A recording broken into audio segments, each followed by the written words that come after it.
All right, for those of you guys who don't know, we have a program here every Tuesday night called Our Healing Choices. We talk about a different wellness topic each week, and everybody has an equal opportunity to share what they know about the topic. And we just got to go around, and I've got general talking points to talk about to kind of get us through each topic, but for the most part, it's just open for discussion. So without further ado, we've got week number 114. It's the topic this week is the value of communicating well. And potential talking points I've got for tonight is why is good communication important? What happens when we fail to communicate or fail to communicate well? The importance of communicating our feelings, wishes, and expectations of others to them. How and where can we learn the tools to communicate more effectively? How to avoid misunderstandings. The language barrier, as you all know, is kind of a problem with a lot of people. How does body language affect how well we communicate with others? And the last one, good communication, a skill that can be mastered like any other skill. So maybe we could just start with, why is good communication important? Everyone, welcome to the program. Looking forward to it.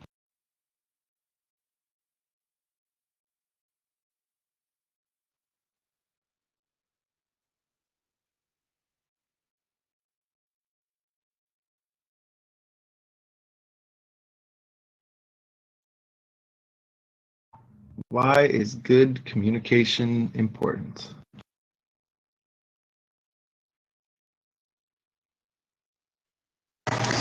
Good communication.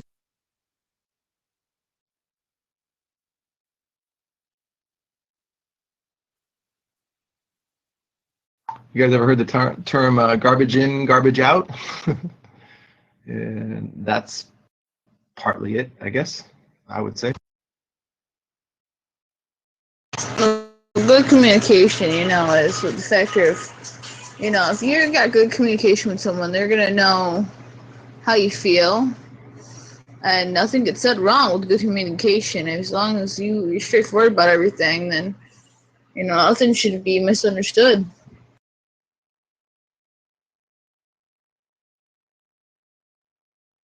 Part of good communication is saying how you feel and not like holding it in. So bad communication would be not communicating how you feel, or your expectations of others, or whatever it might be. And it's definitely important to get it out and not hold it in.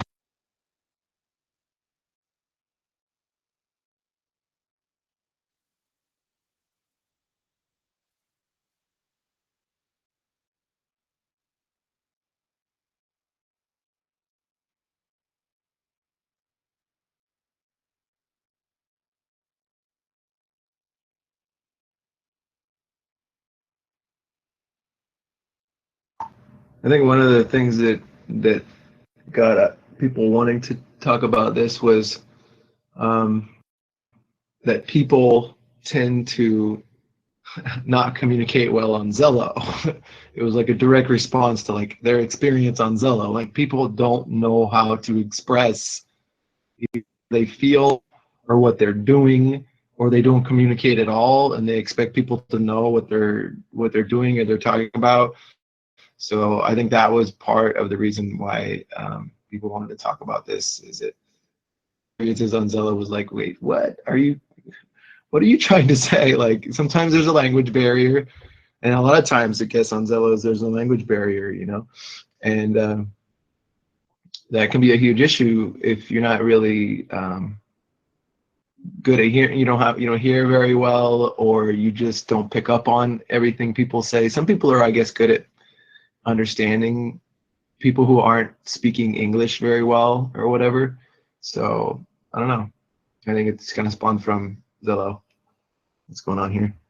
Anyone have any experiences with crappy communication here on Zello?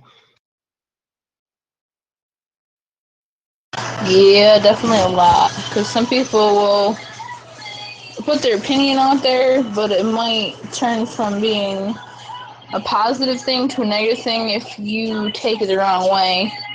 If you don't, if the person don't explain what they're exactly saying, you know, and actually don't beat around the bush, just explain it straightforward, then that wouldn't probably be such a misunderstanding. But some people beat around the bush.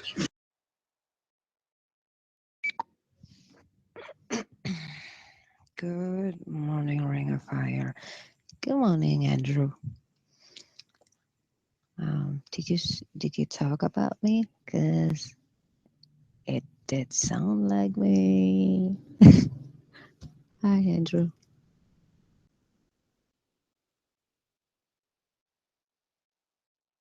Hi guys, how's it going?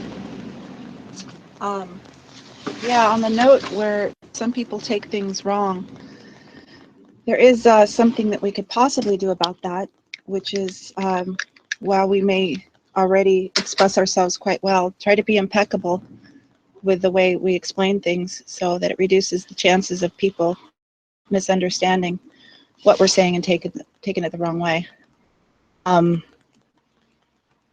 Great deal of the time that'll work. Some other people, they're negative, and no matter how well you explain something and how positive you put it out there, some people might still end up taking it the wrong way. But if you communicate well, it's going to help other people understand where you're coming from, the tone, and greatly reduce incidences like that where people take it the wrong way.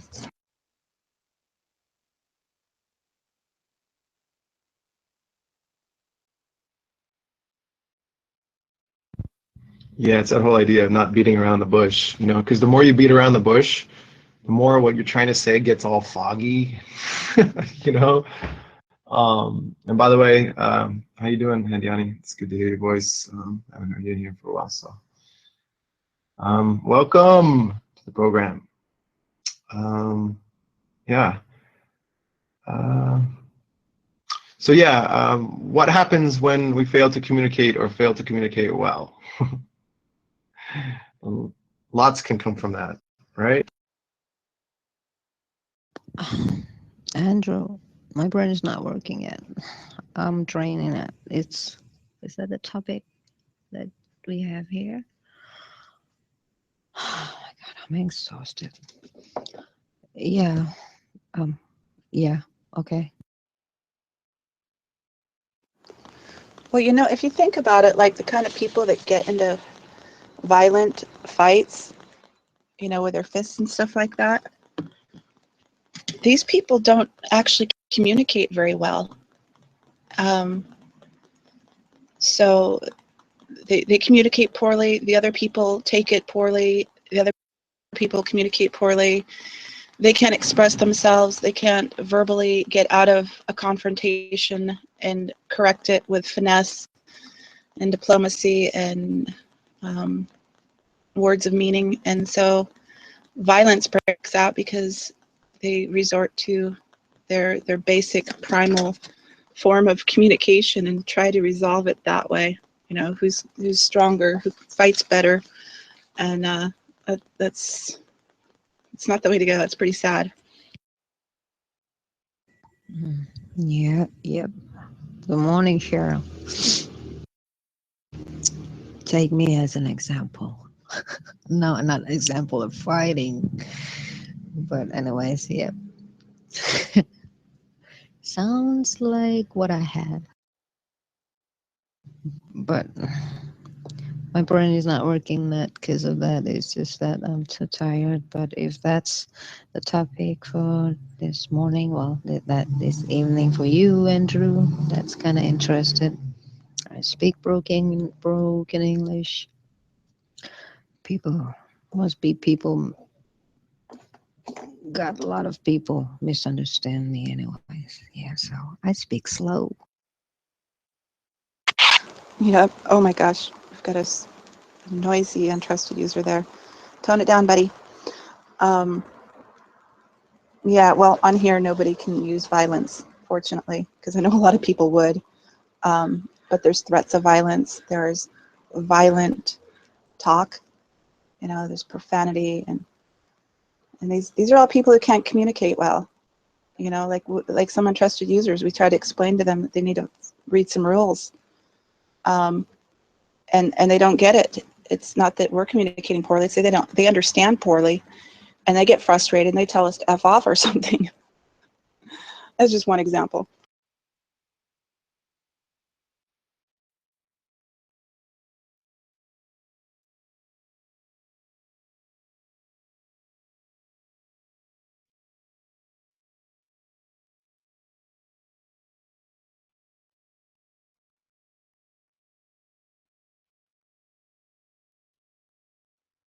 True that. I just heard it. That was funny.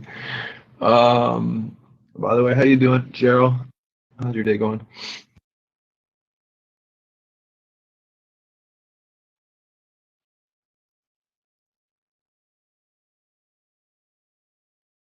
Oh, now I can talk. Sheesh. What did I do? Who prohibited me from talking? I think one of the mods accidentally prohibited you from talking when they were trying to deal with that one fellow I just blocked. I'm looking at the history here. What? Yeah, Andrew, I think accidentally did that. Or maybe he mistook you as one of those clowns. Anyway, you guys, Boston's getting modded on this account. And I'm taking a star off his other one. This one's kind of more in a case of emergency, and I can explain some of that later on.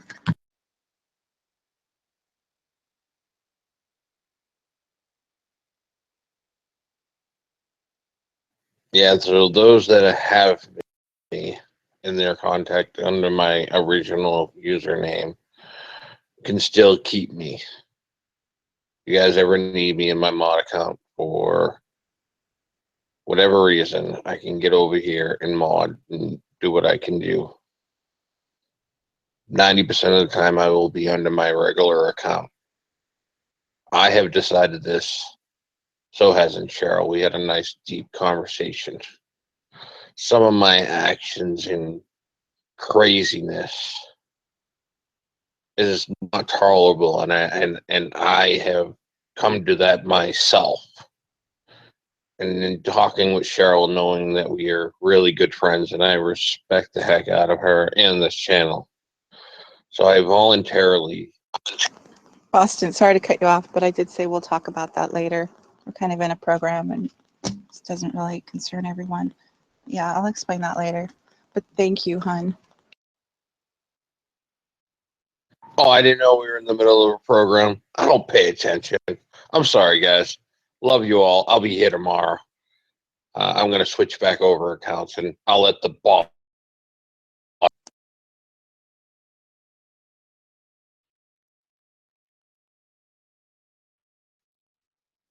So, was it my poor communication, or was it poor understanding?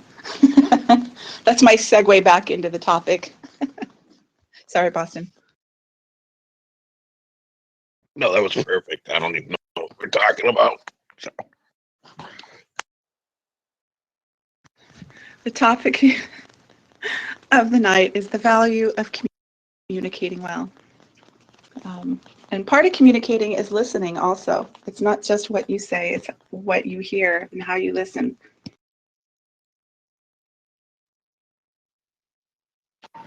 Well, that's an epic failure. I don't listen very well either. Sorry to interrupt you guys. Hey, Boston. Good morning. So you're not, so you living the old account or what? Should I add you your new one? No need to add them, and I'll explain this later. Okay, doke. This is the part of using your listening ears. Does everyone turn on their listening ears this evening? All right, let's do what we all used to do as a kid. Turn on your hearing aid, so make sure you hear your ears ringing so you can't hear the person talking. Never mind, I'm going to shut up. I'm gonna switch back accounts. You're too funny, Boston. Anyway, yeah, if you care to listen in or chime in whenever you want, it's all good, man. It'll be a good program tonight, I think. But yeah, this listening, this idea of actually listening to people when you're communicating to them is probably the most important part. Because if you miss the listening part, communication goes out the window. And especially if you're both not listening, yeah, disaster.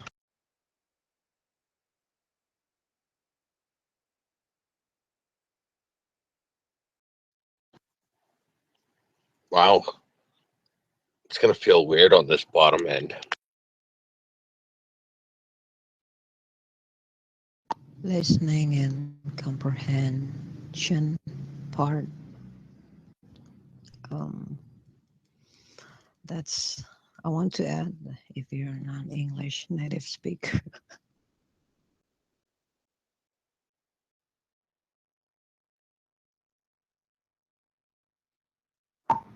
By the way, Hidyani, you do know that your English is almost perfect, right?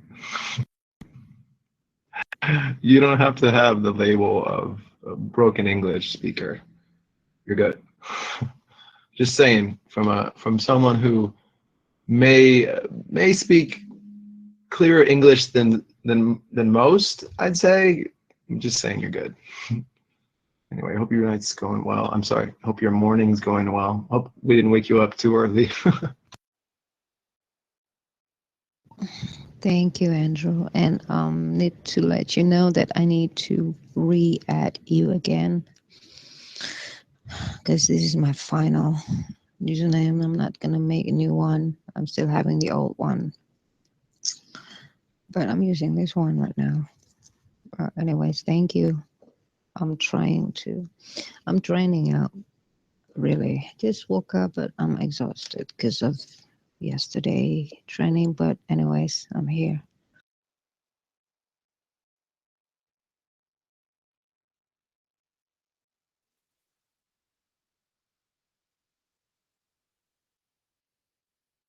So, Andrew, this might be a good time for one of your little nuggets, one of your memes or quotes or something. Know me too well. I literally was just about to go and grab one. I actually grabbed. I was kind of in a rush to get the event invitation up yesterday, and so I'm like, all right, well, let's just get the same pictures up from the last one, and just come up with some new talking points. So let me get that going in a second here. I almost had it up. From the last one, what? The last topic we had about communicating? Through that, it was called Communicating Effectively, I believe. Yeah, well, I don't think this is a topic that'll ever tire. Can take a different twist on it each time, but it's still about communication. But yeah, different audience, slightly different twist, and always going to be different things to be said about it. But always. This is from Brian Tracy. It says, communication is a skill that you can learn. It's like riding a bicycle or typing. If you're willing to work at it, you can rapidly improve the quality of every part of your life. Okay, and I was about to say then there's always something to share and learn, and then I was going to let go of the button. But okay, I finished what I was saying. I didn't even know you were saying. What happened? How did that happen? That was weird. Yeah, I think I got cut off, but whatever. No worries, I'm done.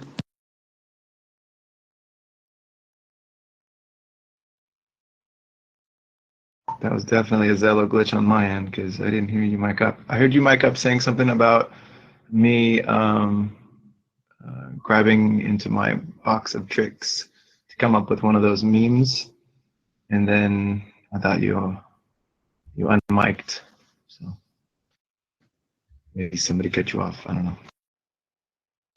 I guess I just didn't hear my next transmission. It's like 20-something seconds long, I guess. But no worries. I finished what I was saying. I got the mic the second time. So go on, continue, please. Oh, I'm done. I'm done. That was all I had. There's just one. I'm kidding. I'm kidding. There's more. Let me see. What was the other topic? Kind of talking point here. And by the way, anyone can jump in and like if you see the talking points and you're like, oh wow, I got something on that, just jump in and say something. This is on the Facebook page. If you go to Our Healing Choices, facebook.com/Our Healing Choices, and click on events. This is today's event. You'll see the notes and stuff. So, or the description. Let's see. Here, let's go. Let's do this one. What about the importance of communicating our feelings, our wishes, and our expectations of others to them? How about that?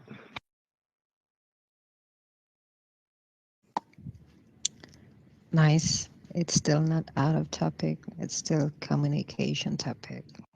Like it.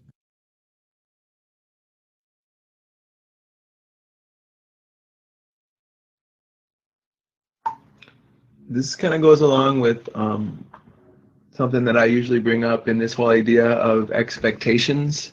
Mainly, I'm talking about expectations of others. This is what made me think of this little talking point was how if we fail to communicate our expectations of others, then essentially they let us down because we expect them to do and act a certain way, right? And then when they don't do that, we're like kind of disappointed in them, or like they should know better, or I hear my mom say this often, oh, they should know better, you know, they should thank me or whatever. I'm like, have you told them then that's what you expect? You know, yeah, I get it. They should know that they should thank you if you give them a gift, but have you told them? You know, so it's the three fingers pointing back, you know. So this whole idea of you know, communicating what we expect of others so that they can compromise a little bit and maybe help us out there. Otherwise, they're continually letting us down, and whose fault is that? You know, we never told them what we expected of them. So, you know, I don't know. If you guys get what I'm saying, it's like, how can you be mad if you never told them your expectation of them? They're going to let you down until you say something.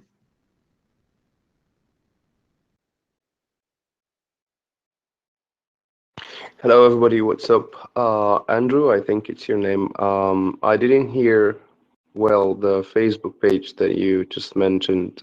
And also, I have a question. How does communication deal with expectations? How do you get your point? So if you don't mind, just elaborate this a little bit for me.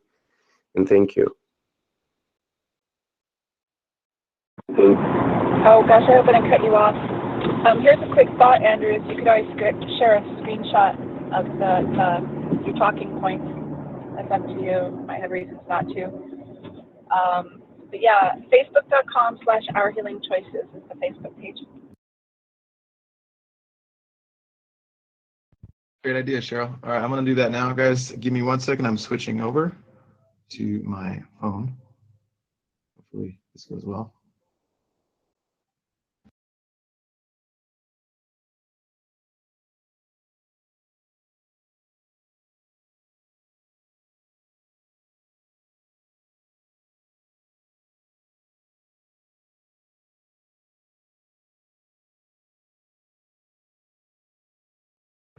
Well, since the mic's open at the moment, I'm also going to let you guys know that Ring of Fire has a website. You can click on the link at the bottom of the Ring of Fire channel description. And then there's other links there, like to Facebook, Twitter, the calendar, news, classic moments in the channel, which are shared recordings, etc.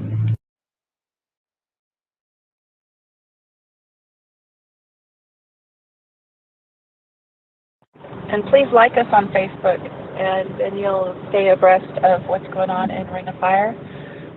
Sometimes there's news about fellow updates as well, so you can get those updates as soon as they come out.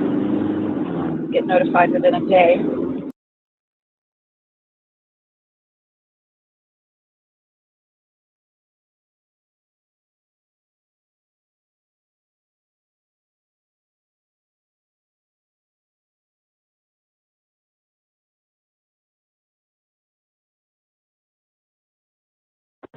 There's actually one update that we're anticipating here in the very near future, which will include a feature addition that I suggested to Zello, which is going to make our job easier with handling multiple untrusted users, and it'll also take that out of the channel, the part where we address all untrusted users to get them to key up and join the channel.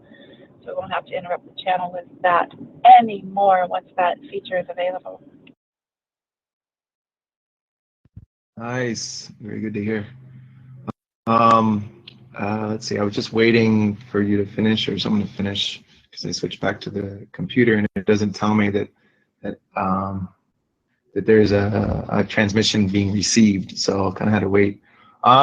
So in response to Nizar, I'll try to communicate this more effectively. It's this idea of when we don't communicate our feelings, our wishes for others or whatever, or our expectations of others, they're going to continue to disappoint us, right? But it's not their fault. It's not their fault that this is happening. It's our fault. It's our fault for not having the courage to communicate why they're disappointing us. You know, to communicate what is our expectation, because everybody's raised a different way. You know, when you see someone doing something, it's like, oh, that's disrespectful, or whatever it might be, right? You know, if you don't tell them that you expect them to be or act a certain way around you, there's no chance for compromise. They can't compromise and be like, oh, I didn't know, I'm sorry, I'll try better, or whatever. There's not even a chance. They're just going to continue to disappoint you. And if it's an intimate relationship, even worse. You know, you're just going to rub each other potentially the wrong way, and then who knows what that's going to become, all because, you know, we, the person who is having an expectation and someone's disappointing them, we haven't looked at the three fingers pointing back at us and actually told that person, you know, like, hey, you know, this thing that you do, it really, like, it bothers me, or whatever it might be. I mean, and the idea is, like, maybe we can talk about it a little bit, is like, how do you communicate that? How do you get the courage to do that? How do you start that? You know, that kind of thing. So anyway, hopefully that's a little bit more clear. So yeah, if you have any questions, I'm open to it. This is what we're talking about here, how to communicate. So let's do it. Hi everyone, I'm back. It's communicating well tonight, right? True that, Cody. Welcome back.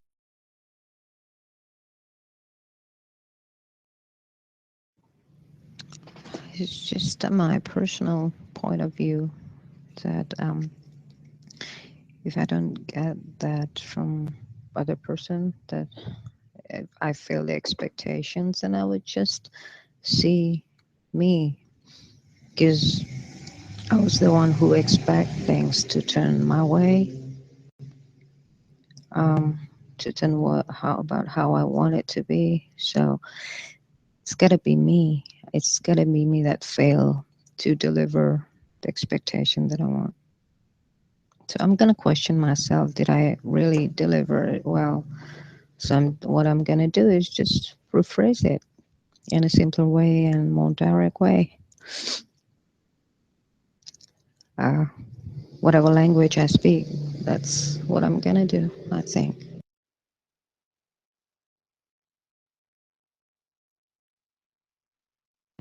So Hediani, so you're saying you notice that you tend to have expectations of others, right? But you are thinking maybe to be more clear about how you tell them, you know, why they're disappointing you, like, you know, or this is what I expect, or how I was raised, you know, we did it this way, or whatever. So you're thinking about a better way of saying it to them. Is that it? Yes, to get started. Yes, because it doesn't matter what language we speak, even though we speak the same exactly language. It's not about the language, it's about the comprehension. It's about people comprehend you different way. I comprehend them different way. So the first main part um, that we have to deal with is the same frequency, is the same comprehension. That's how the communication would go very well. Well, that's just my point of view.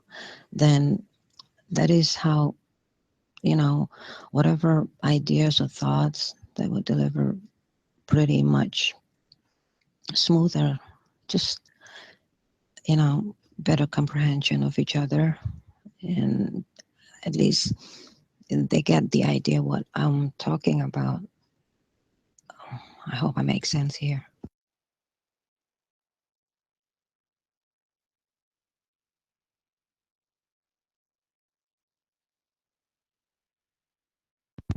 Yeah, good enough.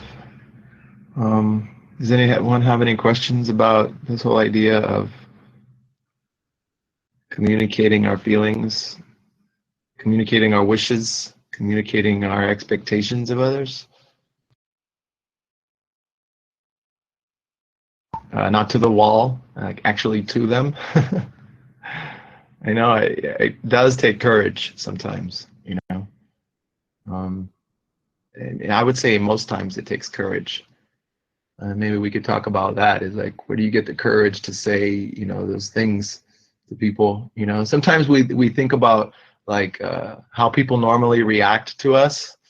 Like, oh, if I say that, they're just gonna do this, or they're just gonna like, walk away, or they're just gonna, you know, um, I would suggest not bringing the they're just gonna into your conversation. Have the courage, but bring the, this is gonna go well into the conversation. Bring the most positive outcome you can think of. Like, it's gonna go so well. Whatever. Imagine that. Like, how well is that gonna go when I talk to them? And then when you go to talk to them, you're not only the body language, but also the words that come out of your mouth are positive. They're filled with like love, and they're gonna land on like more fertile ground, I think, than if you bring, how they react to me in the past. If you try to bring that into it, it's just gonna go more like the past. It's weird. It's just a weird thing, but it's true. It's like, you can change the way things turn out based on your communication, your attitude, I don't know, demeanor.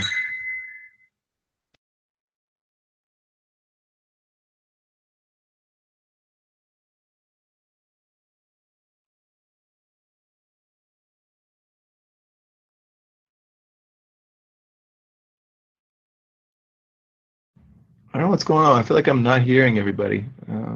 Someone just left because there wasn't a reply back or something. What's up with that? Well, thank you, Andrew. I'm sorry for the delayed response. Speaking of all this, I would like to ask something. What about those people, who don't even communicate with others and just judge them by their, perhaps religion or the languages they speak and things like that? I don't know, but it happens sometimes. And also, I'm not sure if this is related to what we're talking about. Just out of saying it.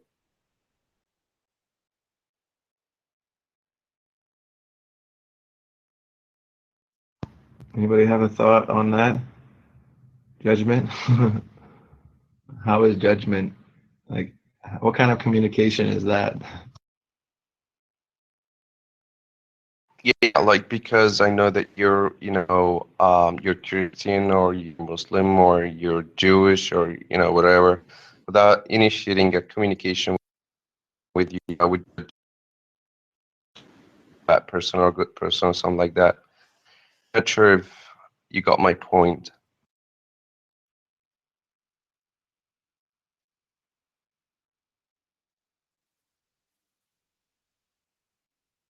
Yeah, I got it. Anyone care to take a stab at that, so to speak?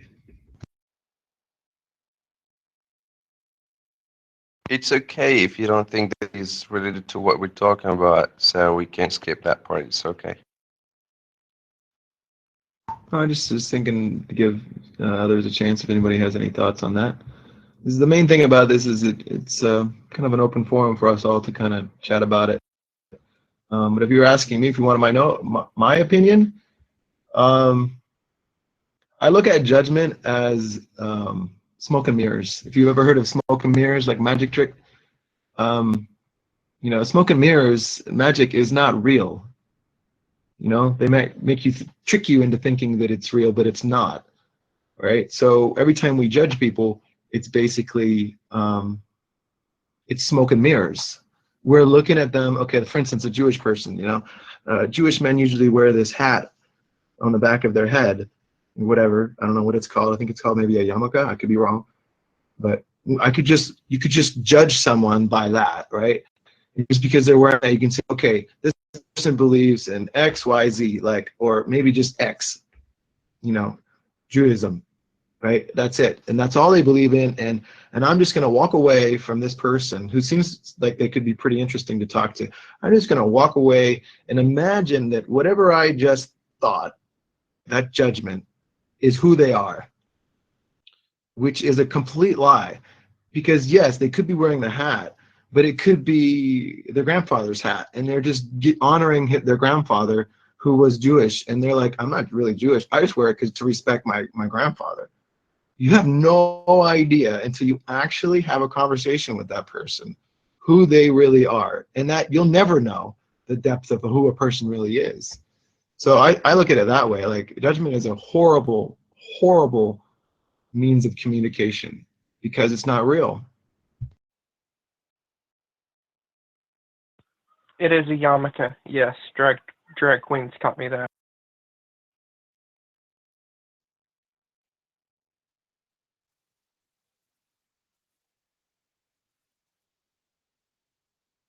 Gotta watch out for all those people that walk around and judge people. They're like, oh, well, don't talk to her. Oh, she's just a hippie, or whatever, And they just make this snap judgment based on what they're wearing. She's probably just a hippie. It's because they're afraid to talk to that person. It's not about the person. It's not about that person. It's about the person who's, like, judging. They're the ones that need the work. We all do. Nobody's immune to judging people. It's just how often do we actually like stop and actually be like, screw that. That's bullshit. What I just thought about. That's bullshit. That's just smoke and mirrors. Screw that. I wanted to talk to this person. They seem interesting or whatever. You know what I'm saying? Andrew, speaking of courage that you mentioned before, in communication, I tend to have 3 layers before I speak my mind, like to the point, because I always consider others' feeling for my own words. I don't like to stab people with my words. I maybe sound delicate, calm, and I maybe sound like Tinkerbell, but I tend to let people comprehend me on first. If they don't, then I will rephrase that again for the second time in a other way, simpler way, but somehow like more not too direct. But if they still don't make it, then I'm just gonna say it. I just prefer that people would hate me for my honesty. That's the only way that I could deliver my communication in just this. But that's kind of rare. I don't use the third option. But yeah, I did, but not so often. Well, I think that's how I'm doing it.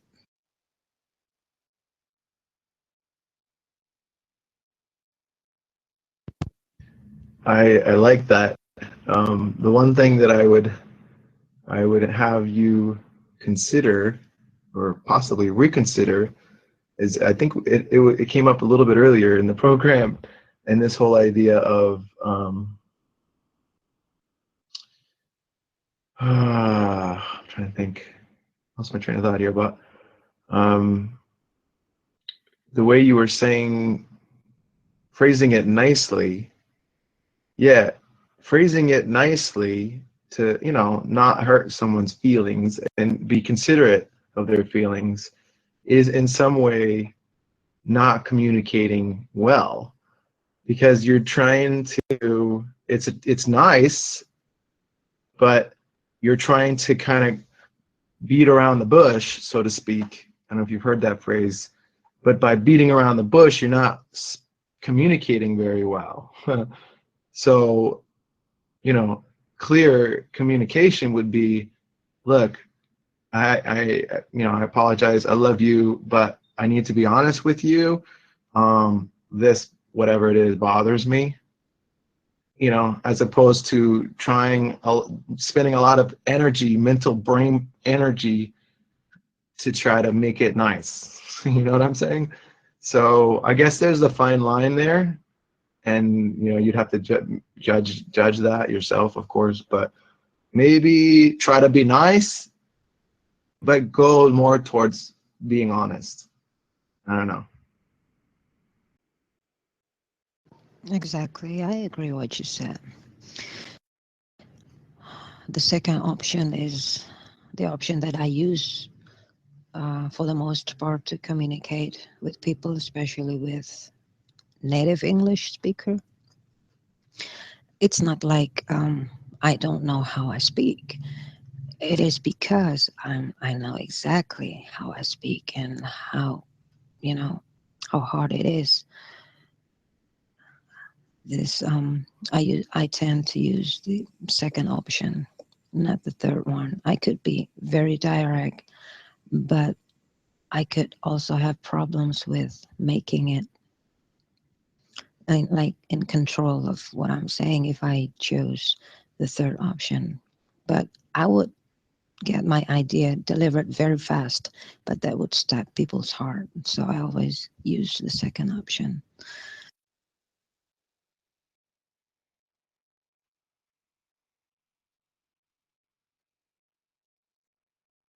Well, that's a good point too, because I think a lot of people don't realize that their words can hurt people, and the fact that you're protecting them with your words, in a way, the words that you don't say. Um, that's cool, because a lot of people don't think, they don't care enough about other people, so they're like, oh, okay, I'm just gonna say it. I don't care if I'm gonna be rude. I don't care if I'm gonna hurt them. It's the truth or whatever it might be. And they're like, I'm just gonna, like, they don't really think about a better way to say it. Um, yeah, I remember a while back I was thinking, you know, when you need to say a certain thing to people, I kind of made a commitment to myself. I'm like, how do okay, I know I need to say this to this person in this moment. It's the most important moment. I need to get it out. I need to tell them now. Otherwise, I miss the opportunity. And I remember thinking, I need to get better at saying it where I don't hurt their feelings. You know what I mean? Um, I guess I'm getting better at that. I don't know, but you know, you're right. You're totally right. You gotta do it um, tactfully.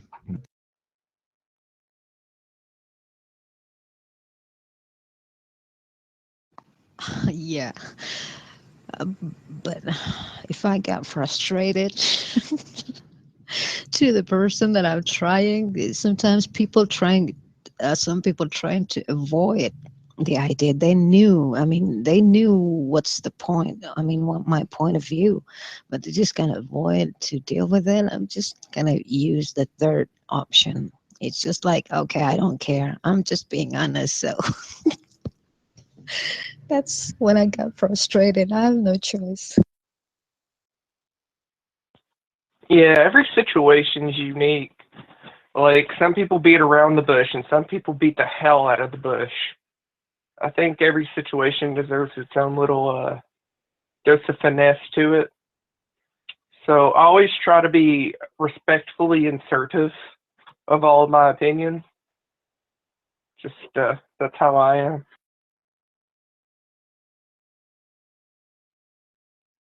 Elaborate a little bit about respectfully assertive. I'm pretty sure that's what we're talking about, but like, could you kind of give an example of how that would go down? Ah, explaining things.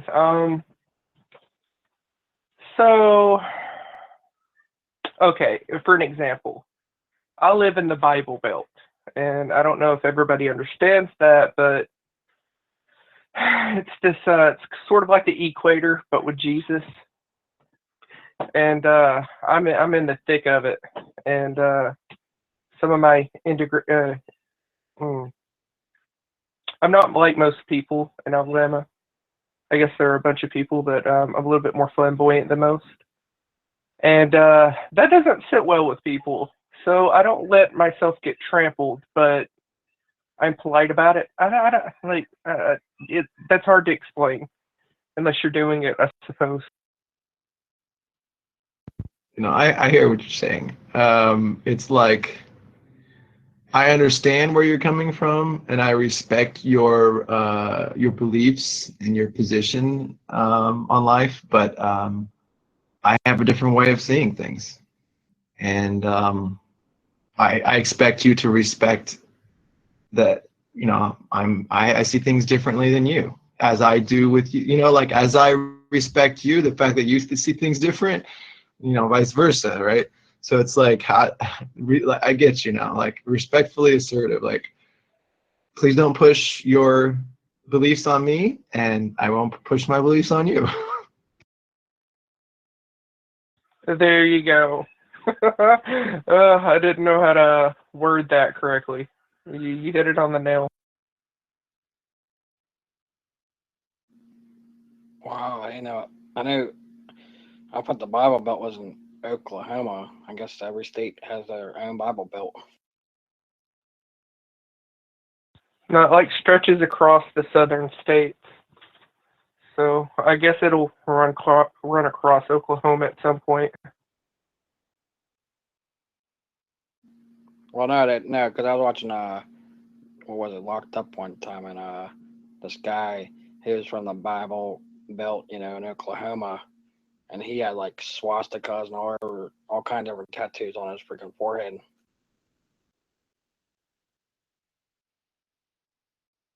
Well, it runs all across the United States, but we digress. Okay,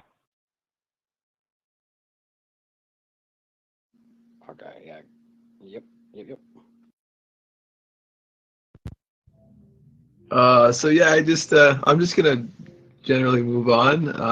Some of the other talking points, and by the way, guys, I think I'm gonna do that from now on. If you guys are around during the program, maybe you could remind me, hey, can you send me, can you snap a picture of the talking points to the history, so we can see it. And so if you guys check back about maybe 10, 15 minutes, I took a snapshot of the talking points, and then just move to the next one. How and where can we learn the tools to communicate more effectively, to communicate well? How do you learn this? If it's a skill you can learn, where do you learn it? How do you learn it?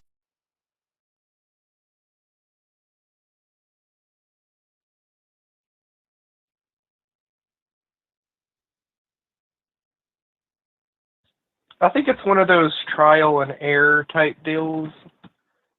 You're really only, like, you can read up on how to communicate with people, but unless you actually have experience with people, I don't think it's going to work much for you.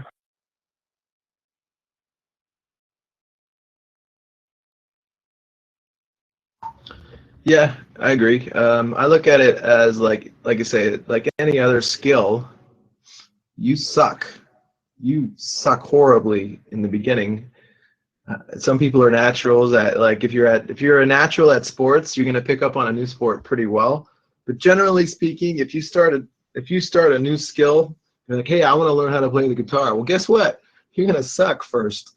You know, unless you played something like a guitar before, you're going to suck for a while, and you're going to start getting better, and you're going to start getting better, and it's going to take time, and it's going to take practice, and eventually you're going to get somewhere in the realm of like mastery. But the reality of it is that you're never going to have it perfect. It's never going to be perfect, but at least you're going to be good, you know? So same with communication. I think you got to not be afraid to throw yourself into the muck, you know, get yourself dirty, you know, get in and you know, have a difficult conversation, you know, because hopefully you'll come out of that and learn something, you know, and then you can take that to the next conversation. But if you never throw yourself into the mud and get dirty, you're never going to get better. Same with any skill. Like, it's just practice. Same idea. Communication, it might be getting dirty, but any other skill, it's just practice. You know, just do it more until it's not a hard thing for you.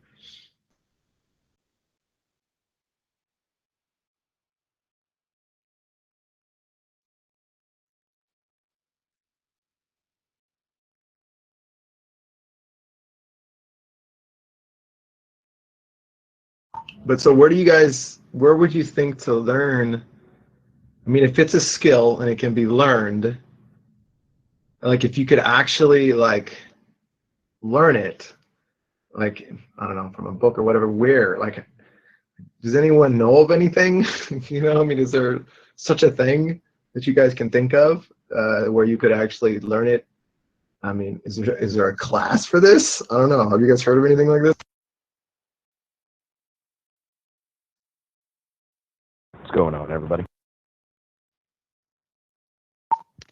Hello. Hello, Batwoman. Hello, Grim. How you doing, guys? Welcome to the program. Welcome to Ring of Fire. Love to have you guys just chill, hang out with us. If there's something you feel compelled to share, great. We're talking about the value of communicating well. And if you want to check back on the history, I just took a snapshot of some of the potential talking points for the program. If you want to kind of comment on any of that, it's back in history, about 20 minutes-ish. It's not in there.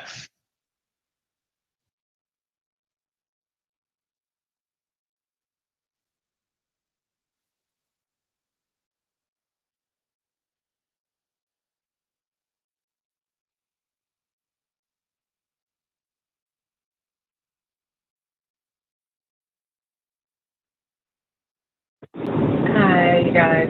I've been listening. I've just been kind of busy.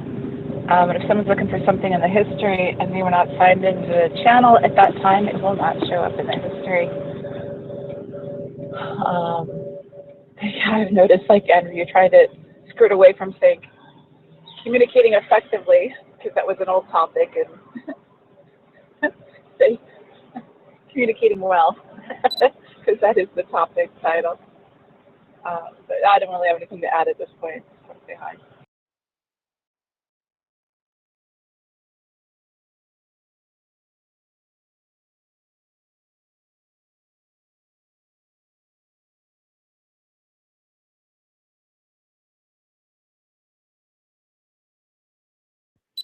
Okay, so the book I just shared, I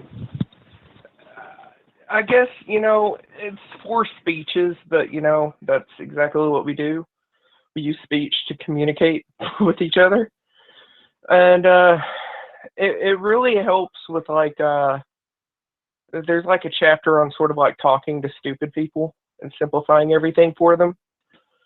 And I guess that's not the most PC thing to call people, but it's a good book if you want to like learn about that. But I believe most communication classes are like COM 10 and COM ABC and stuff.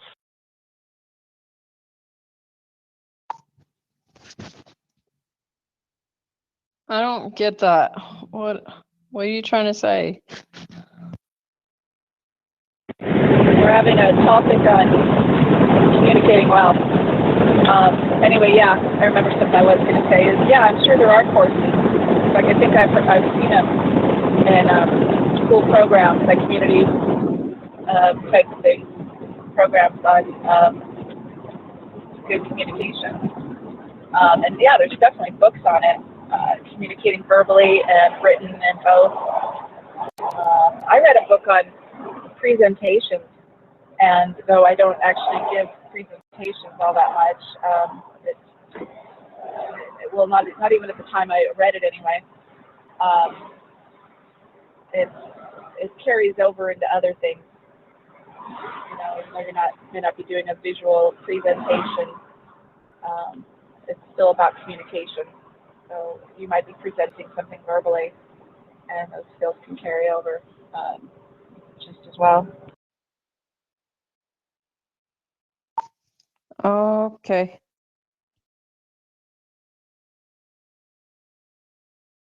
Like, here's a chapter on how to use vivid words and like how to express what you mean to people. Tell them and stuff, like how to use quotations, like how to ask questions with people. And I'm very bad at that. How can you do that? Because it's been like 15 years and I don't know how to do that.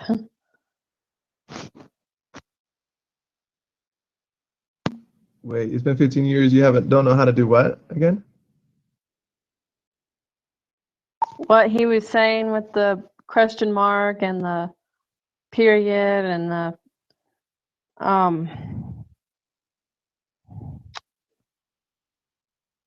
that thing that like loops.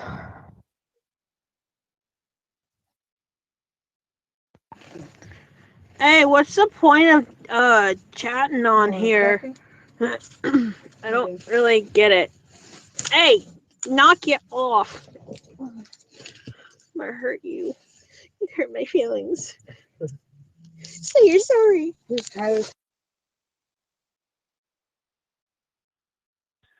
Do you mean punctuation? And that loopy-loop thing, I believe that's called an ampersand. I don't know what it's called when you like space the words and it I don't know how to explain it. Like it's when you type and you put like the quotation marks and like a comma or something, I don't know. Yeah, I think they just call that grammar. How to do proper grammar. That's something I pick up a book about it and stuff. I think there's classes. I mean, it's typically stuff you'd learn in like, elementary school, maybe high school, junior high. I don't know. Somewhere in there. Yeah. I think we need to keep in mind that these schools these days don't teach kids all that well. So yeah, it might be a wise idea if anybody's really interested in actually learning something or doing it as well as their older counterparts, say those who are 20 years older or more. Might be better to try to learn something outside of school and get books. I don't think they really seem to care all that much about education these days, and they pass children without actually learning much. But yes, that's called grammar. And somebody asked, what's the point of chatting on here? Well, it's about communication. Communication is what makes the world go round, It's fun in a social aspect, and we also learn things. learn a lot of things by chatting, communicating.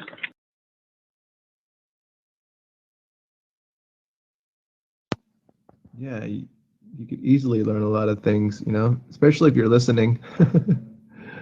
And especially if you care about people and you see that they have a whole treasure trove of knowledge that could potentially be good for you.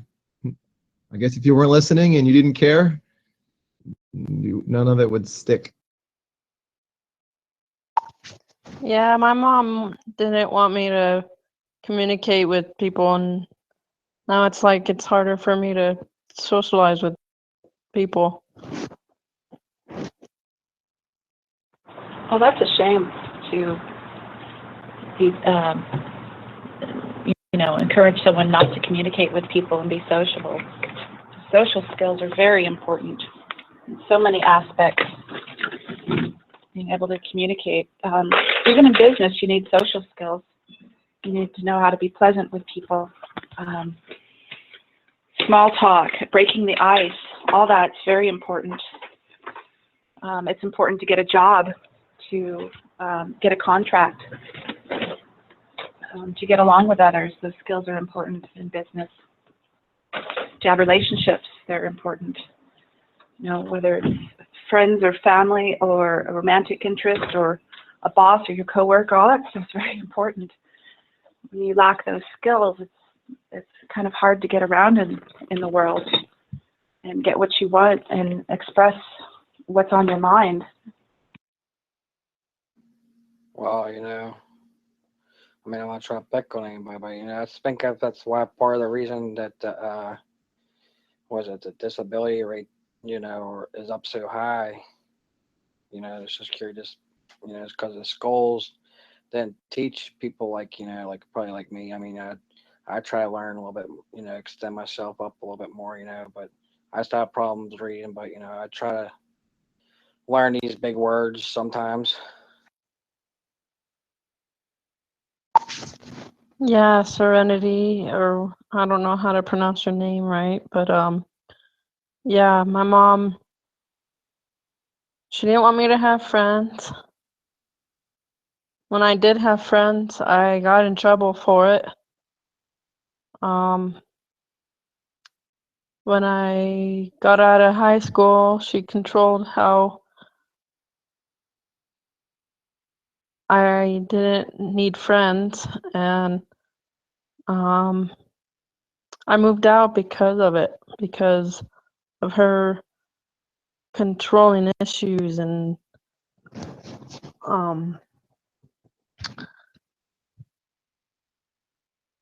wanting me to herself, and it really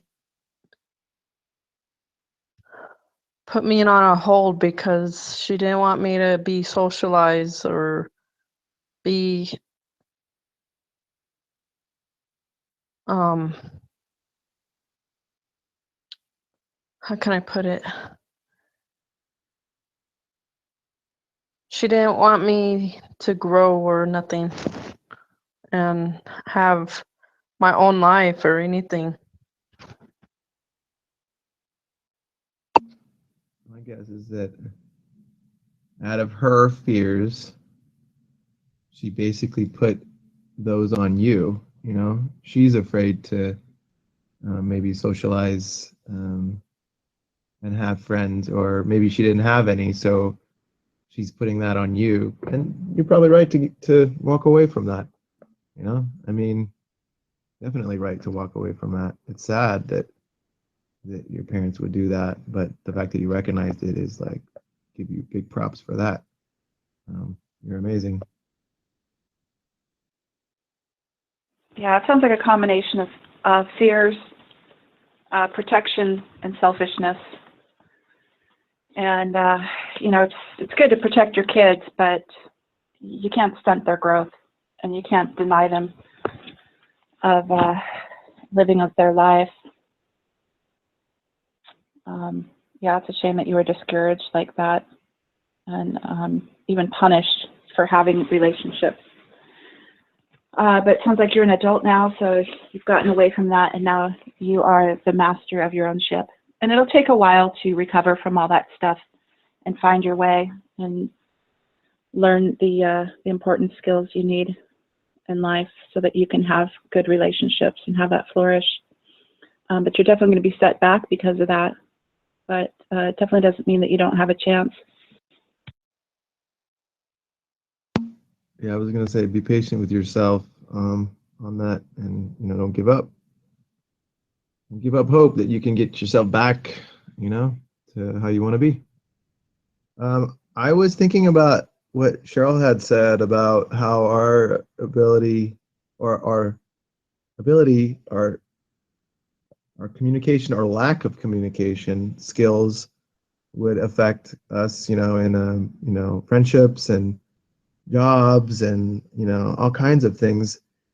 And it's like sometimes we get to this thing where like why are they not going my way? Like why does it seem like people don't like me, or why can't I get jobs, or why is it always I can't get a job or whatever? I go to it for an interview but I don't get hired or whatever. This whole idea of like looking at the three fingers pointing back. It's not about them. Oh, they should have hired me or whatever. It's looking at the three fingers pointing back and recognizing the fact that maybe we need to, work on ourselves a little bit. I think people are afraid of that or something. It's like a weird stigma. It's like this whole personal growth thing or whatever you want to call it, whatever label you want to give it. It's like it's got this weird stigma. Like, oh, I'll do that self-help stuff. Well, hello, you're alive, right? I mean, if you don't do self-help stuff, if you don't grow as a person, then like, are you alive? Are you here? Are you growing? I mean, I don't know. It's weird. It's like people, by saying no to that, it's like they're saying no to being a better human being or being more friendly or being happier or being all kinds of things that they're not potentially. Weird. Yeah.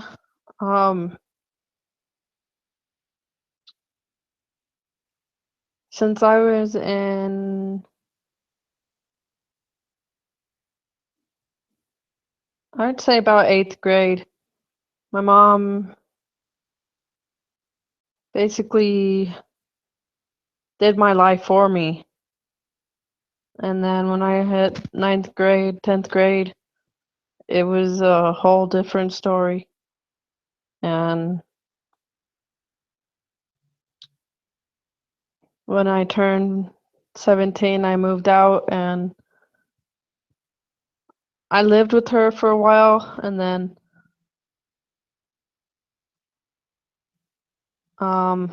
when I was 20, ever since I was 20, I basically moved out and just did my thing. And I'm 28 now, and I give myself props that I did okay.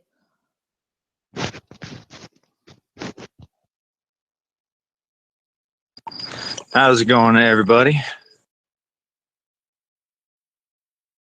Hi, Connor. Welcome back. We're doing our program, our Tuesday program. Tonight's topic is communicating well. Yeah, anyway. Yeah, no, you'll get there. And like Andrew said, you got to be patient with yourself. It's not going to happen overnight. And I'm sorry that happened, and it really stunted your development. And if anybody ever thinks of like reading self-help or psychology or anything like that is like, that it shows or admits that you have a problem or you're lacking in some way or you're psychologically damaged. Never think that way. There's nothing wrong with improving yourself. And even if you're already you do quite well in many areas, the areas that you're learning at, there's always room for improvement. And you don't have to be damaged or lacking in any great way to learn more in a certain area. Then it helps improve your life. Well, in my personal experience, the evil things that happened to me, the people that were meant to care, only reinforced lessons in life that most people take for granted. So losing so many people has taught me that life is precious, even a corrupt and evil one. That's the lessons you take from the horror you go through. Everything in life is a lesson. If you perceive it that way, it feels a lot lighter. That's how I feel sometimes. Thank you for bringing that up. I feel better now. Oh, you're welcome. And by the way, you did pronounce my name correctly. Thanks for sharing, Connor. It's a good point. Everything's a lesson. Looking at it that way, it's not like it was a failure or something. You don't have to look at it that way. You can just look at it as that was a lesson. That was there that happened to me to teach me something about myself or whatever, and I can get better from that. Well, let's put it this way. There is a saying that says, great men, not to be sexist, but great men are born through fire. It is the privilege of lesser men to light the flame. Now, you can perceive this in two ways, like a lesser man is creating a better man, or the lesser version of yourself is going through trial and tribulation just to either fall or become better, stronger, more compassionate, more understanding. Never take these lessons as a reason to be cynical or to be hateful or spiteful. Always try to reinvent yourself and become a better version of yourself.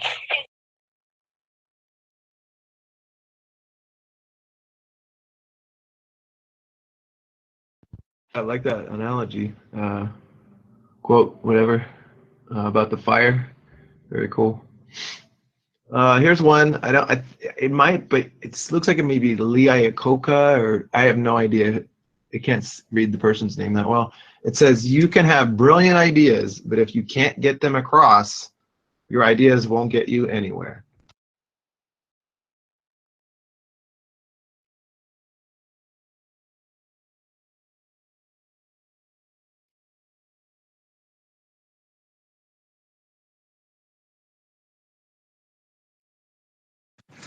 I'm sorry I didn't catch any of that, and my phone was being an asshat and will not let me replay it. Sorry about the static, by the way. I have another one, and this is pretty much my life motto. And it goes, ladies and gentlemen, take my advice. Pull down your pants and slide on the ice.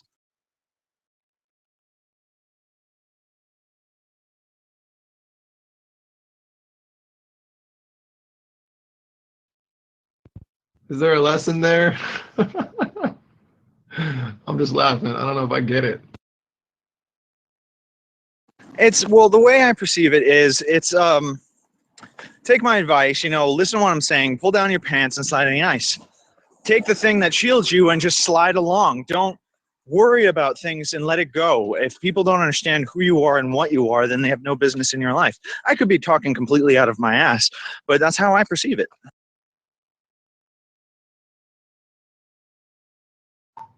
Yeah, I just talked to a homeless lady.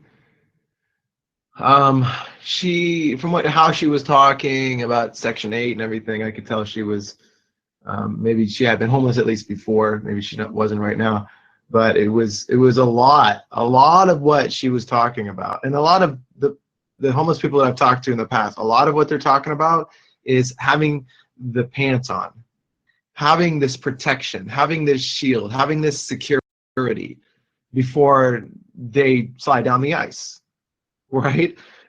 Before they go about their life, they have to be protected. Otherwise they don't do it. And it's like, I feel like a lot of us go through that. It's a really good a good quote, whatever that is. I don't know if you made that up, but it's a good analogy about life. It's like we're so cautious, about going about doing things. It's got to be perfect. Or we got to make sure we protect ourselves in this. Someone might steal my idea or whatever. It's like, get over it. Just go, run with it. If you have a passion, run with it, go. Don't worry about people who might, quote unquote, might do something. That's smoke and mirrors. That's bullshit. You know, just run and do it. And I like that. It's a good analogy to life. You know? Well, since we're on the topic of communication, I had an epiphany this year, in fact, and it was a lot of times, anytime I was met with cynicism, sarcasm, belittlement, I always met them with anger, rage, aggression, things not physical, but verbal in a sense. I use these things to protect myself from exposing my wounded pride or my hurt feelings, because that's what a man's supposed to do, blah, blah, blah. And then I thought about it, and it's like, no, a true man, a man who is strong,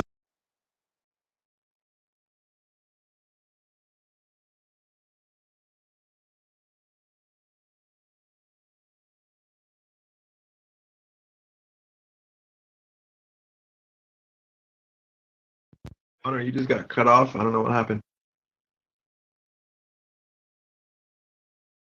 I watched it happen. I don't know what happened either, but I was on my contacts list and he just switched to busy somehow. Oh, you must have gotten a phone call in that case. I hate when that happens. It's like, no, they can't call when you're listening. No, they call when you're keyed up and you're getting to a good point.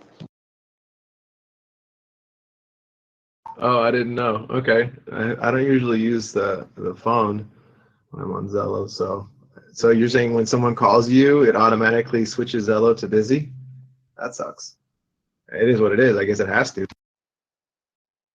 Yeah, it cuts you off and goes on busy.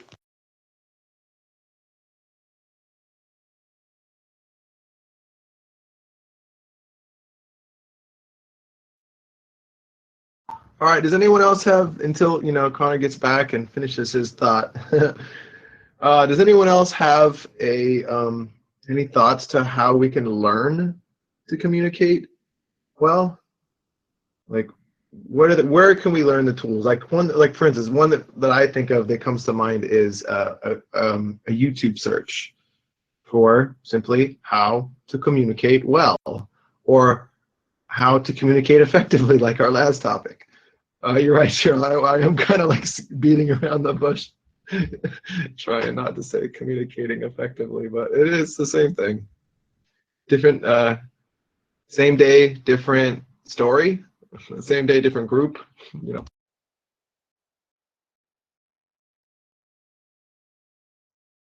Mm-hmm. Just whack the hell out of it. Well, I think Zello in itself is a good tool to use. Of course, there are a lot of assets that you have to wade through, but there's this. There's, I don't know, maybe join a book club and have a debate on something. Like a debate club would be a great asset to somebody as well. Have to argue a point to somebody. Yeah, Zello is definitely a great tool for learning to communicate better. As long as you're communicating with people that know how to communicate, intellectuals, or at least, semi-intelligent conversation, people who don't slaughter the English language. There's people who English is their first and only language, and they do a piss poor job, worse than somebody who's has English as their second or third language. But yeah, you come to rooms like this, and it can definitely help with your social skills, your ability to communicate, and on and on.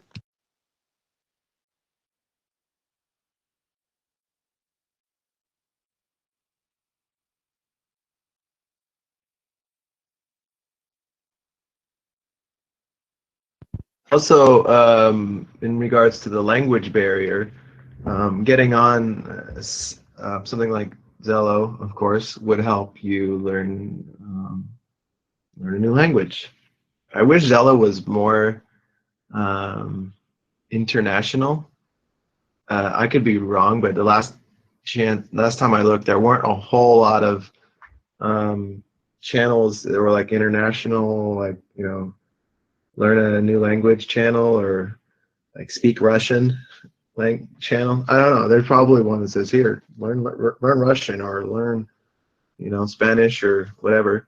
But yeah, just trying to communicate with each other in each other's language Like me trying to speak Spanish, I'll be speaking Spanish to someone who's a native Spanish speaker, and they'll be speaking English to me, who is a native English speaker. And so by doing that, if either of us drops a ball, we can like correct each other. That's an awesome tool. I would think, at least for, you know, breaking a language barrier. That's another part of the thing that I haven't really gotten into here yet. But yeah, the language barrier, we could talk about it a little bit if anybody has any thoughts on that. I mean, it happens a lot on Zello, I think. Andrew, this app is very, very international. There's, in some other languages, it's even bigger than English, even though English is a really big language, such as Russian and Spanish. Very big in some of those countries that speak those languages. And they were quite a tool during some of the things going on in Russia, Venezuela, and all that. So you're just not seeing them on the trending list because your preferred language is English. That's probably all that you've selected. If you've also selected Spanish, then you might see some Spanish channels there too. But it really depends on your preference. That's what you're going to see. And there are channels on here where people are encouraged to learn other languages, or that's where they speak. They probably speak 2 languages in there because that's what they're about, is language. But there's also channels where you can just immerse yourself in someone else's language. They're not necessarily there to learn the language, but you will learn. And that's the best way to learn a language, is once you get your basics down, the minimum, you know, immerse yourself, practice the language. Oh, the mic got away from you and I accidentally hit the button. Take it back. Oh, I'm done, Cody. Oh, okay. Yeah, all the LGBTQ plus channels that I found are Spanish, so that doesn't help me any. A story that Dave has, he's not here to tell it, but I think it's relevant, so I'll share it with you, is he comes across a lot of like Indian people that come in, and at the bottom of this channel, they sort of like sandbag, and he'll key up to them and ask them like, what's going on? They'll be like, oh, well, I'm just like listening in so I can better my English. And then later on they get trusted in and they speak better for it. And they're like so thankful. Hey, y'all, I'm back. Sorry about that. Girlfriend called me. Been listening to you guys for a little bit and finally got the mic. Hey there, Connor. Yeah, and those people, you know, even if they're sandbagging for more than 3 days, as long as they communicate with you that they're there to listen, and they prefer only to listen and hope to someday participate, then just, you know, leave them be, as long as they're communicating that. Now, somebody, if they're speaking a different language and they repeatedly key up in their language, that can be annoying. So I understand bouncing them or prohibiting them from talking. As long as they're not disrespectful, I don't suggest blocking them, but just, you know, getting them to stop. That's all. I really feel like in certain, you know, jobs, that if you're going to have a person for no fault of their own, because they were not raised in an English-speaking environment, they were raised wherever they were, so of course they're going to speak their natural language. That's only, you know, simply natural evolution of mind. So if you know that your worker or your employee does not have a great command of English, there are so many apps out there. There are so many things that you can buy that are really cheap for no other reason other than help this person succeed in their life, learn another language, and communicate with the other customers, because a lot of these Americans are assholes and they're like, you came to my effing country and you don't speak English. I had one guy who was flipping out saying, I came to Italy and they don't speak English. And I turned around and I was like, listen, you hick, you came to another country. Italy, they speak Italian. You don't go to Florida and expect them all to speak Japanese. It doesn't work that way. Well, that's pretty rude to put those expectations on them in their country. That's their native language. And it's very hypocritical for someone to say, oh, well, if you come to America, you should speak English. But yet they expect someone to speak English in another country. I hope that's not the case with this person. Otherwise, I feel sorry for you for encountering such an idiot. No, I feel like a lot of times I'm embarrassed to be an American because I meet folk like you guys. You are well-spoken. You are very, very polite. You have common sense and, you know, downright nice manners. And then I get these other versions of American who say evil, evil things. And it's kind of like, why do you think Europe doesn't like us? You're the face of our country. You are the citizens of this country, and you act like asshats. You think they're going to give you a cookie? It is an embarrassment sometimes to be an American. I mean, you got people who don't know one language very well at all. They're racist, or they eat like a pig. They don't even know the news in their own backyard. They have no respect for others' cultures, and the list really goes on.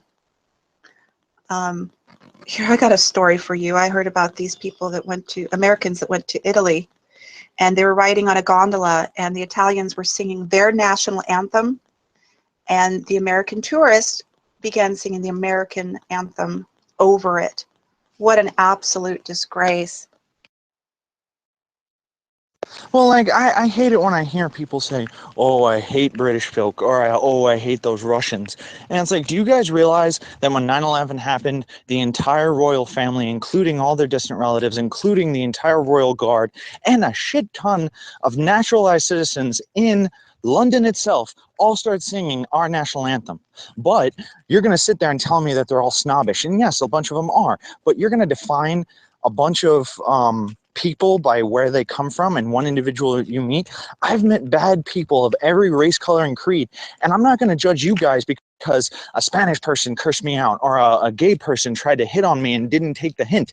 No, I'm going to judge them for that. I'm not judging anybody else, and I don't understand why people don't get that concept.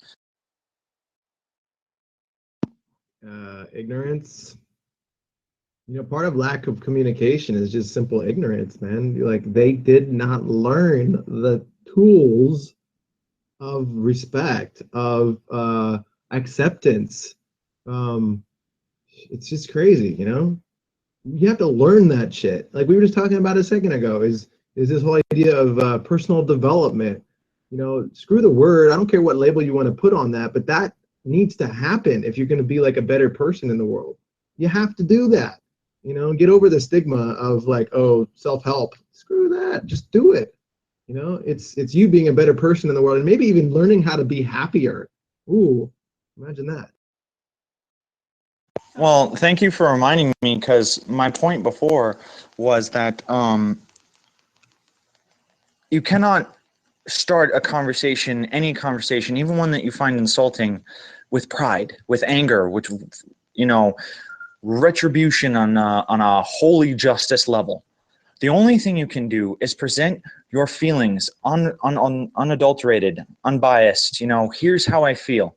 This is how I speak. And you have to have logic and an understanding of, you know, physical features like micro expressions or body language. And these three things are what's going to help you go through life and have a conversation. And one of the major things is, if you cannot understand what I'm saying, if you rebuke me in every way, if you treat me disrespectfully, the worst thing I can do to you, the tippy top of the list, is I can leave. That's it. That's all you can ever do to a person. Leave. I won't be here for you anymore. And if you're open and honest and true and straight, most people will take you for that. Yeah, if people don't want to be respectful, it's so much easier on Zello. Well, that is if you have a mod star, because you can block them. That's our form of walking away and not giving them the time. I was just talking about 4 days ago in here about some guy who was absolutely disrespectful, and I said, you know, too bad we don't have a block button in real life.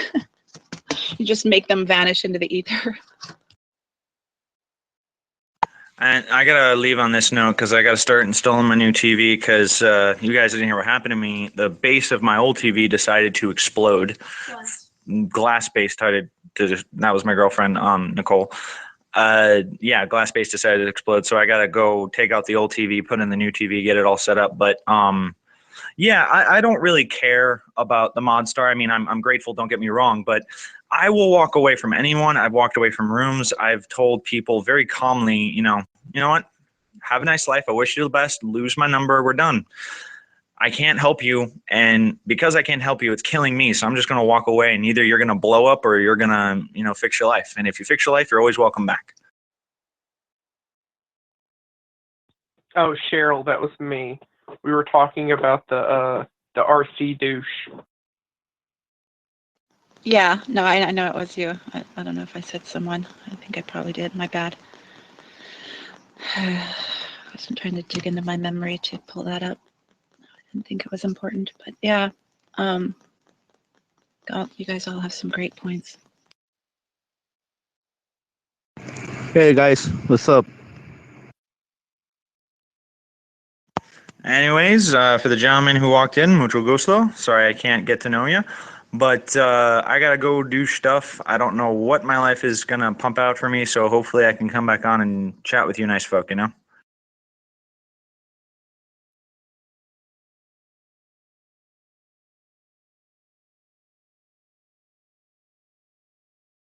Well, definitely had a great time having you here, Connor. Your insights are awesome. Yeah, if you ever feel like coming in, just add me as a contact, and I usually send out a call alert within the hour of the program with the topic. So if you ever feel like chiming in on topic, you're good on that. So yeah, catch you later. Yep. And on Zello, yes, you can walk away. You can close a channel. But like in here, we control it to keep it respectful. And when you have that mod star, you can do that. It's like all the mods are members of our family, and we're inviting these people into our home or our private club or something, So if people don't want to respect us, we can show them the door. You don't have to walk away. That's, that's how it is. It's, I kind of lost my thought. You do have a point, and I stand corrected. But I wish all of you a good night, and see you soon. Connor, have a great night. Take care, brother. Yep, we'll talk soon. Good night, and yeah. Good night, and yeah, I love you too, Cody. You bring the warmth out of my heart. Yeah, you had a lot of words there, just like me. But, just like in this channel, we wouldn't have people disrespecting our home, putting their feet on their muddy feet on the coffee table and rubbing their muddy feet on the carpet and shitting on our dining table and stuff like that, eating out of the dog bowl. So, same principle applies here. They don't want to be respectful and respect this very nice environment that we've put out there for them. And we don't have to walk away. We can escort them right to the door.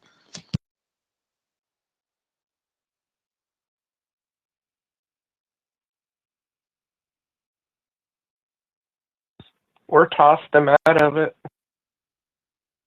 if need be. I was gonna say, so what if you open the door for them and they don't want to leave, but yet their plan is to go back inside and shit on the table, rub their dirty feet on the carpet, and eat out of the dog bowl. Yeah, and then we have to have what do you call it? What is it, like a consortium? Have a little powwow. Yeah, yeah, because there are those people. Yeah, well, unlike in your house, it's easier here. Even easier than in a club where you got a bouncer. It's just the click of a button and they're gone.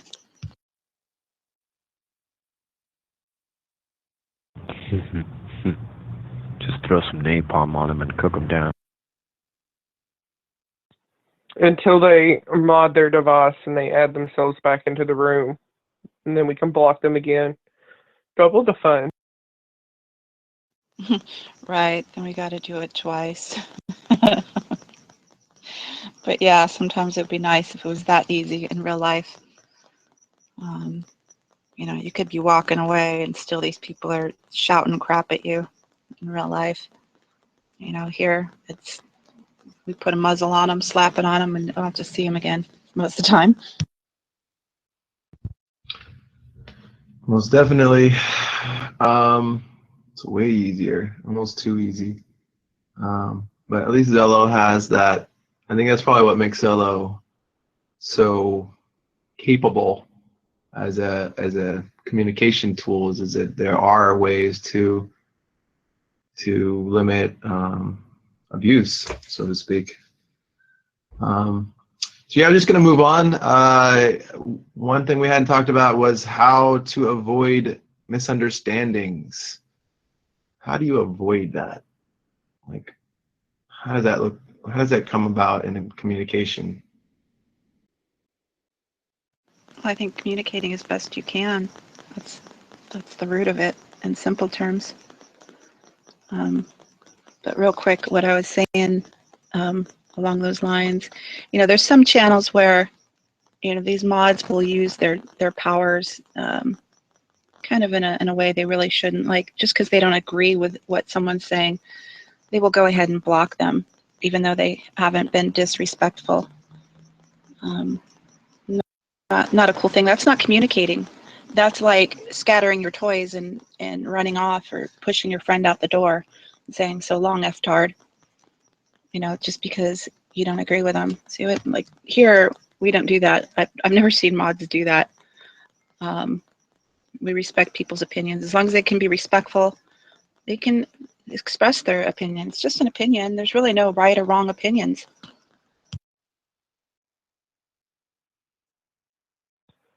Yep.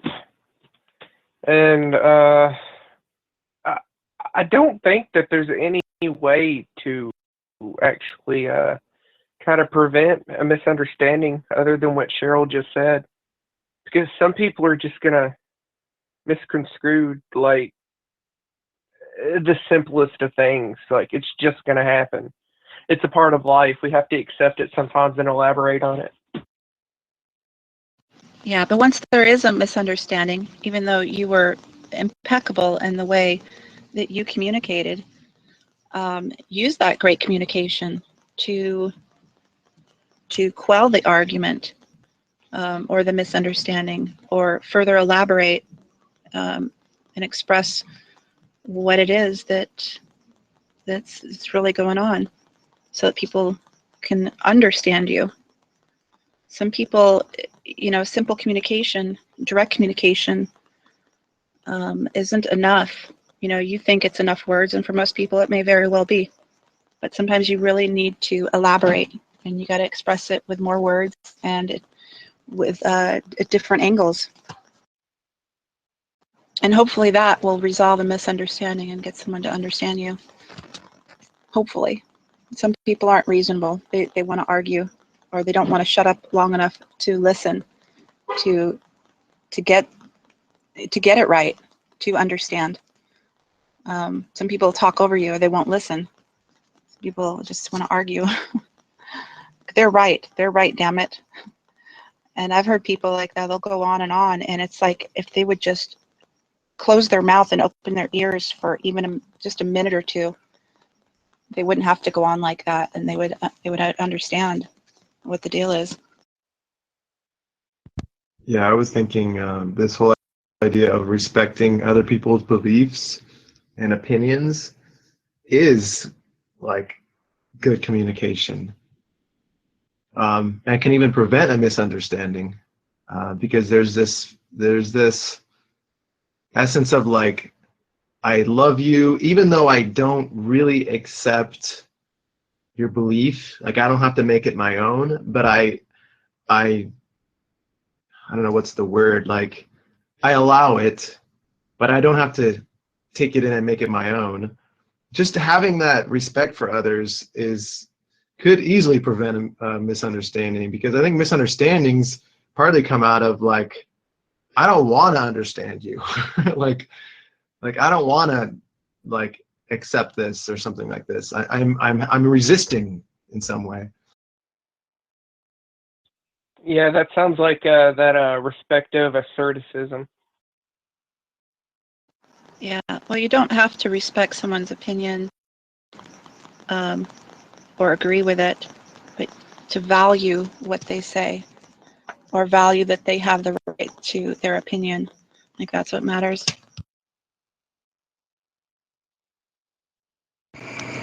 Hey guys, what's the weather there? Here we have weather system. Yeah, tomorrow we're having a program on weather anomalies, all that. Yeah. Tonight we're doing a program we do every Tuesday called Our Healing Choices, about making better choices in our lives, sharing our experiences and our insights, learning from others. Tonight's topic is the value of communicating well.